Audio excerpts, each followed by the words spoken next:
What's up? I never really gave my real true introduction. I go by many names, but the name I choose to go by for this season is God Your Voice, aka Mr. Universe 777.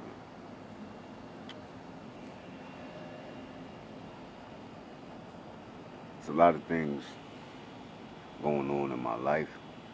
There's a lot of things going on in the world. There's a lot of things going on in your life.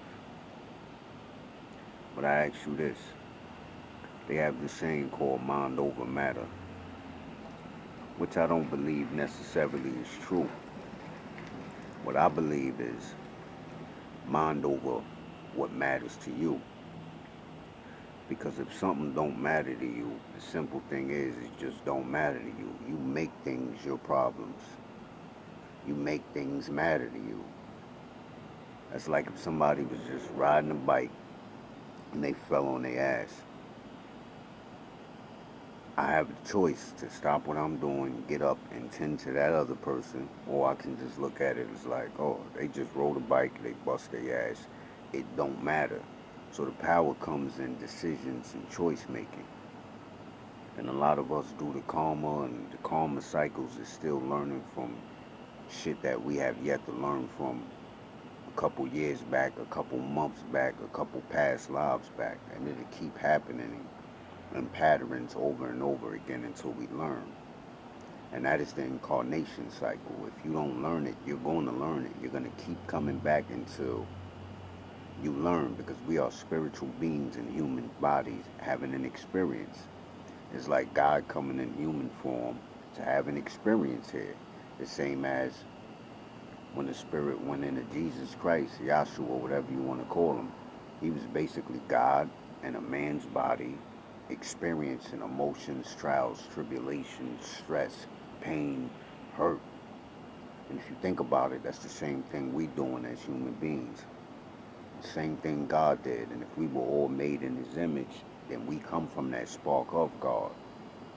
Because he is the creator, but we are also co-creators. You know what I'm saying? You stick your little private parts inside of a female, you create life. You know what I'm saying? You get an idea, a little spiritual download for an invention, then you create something you put on the market that sells money. We are creators.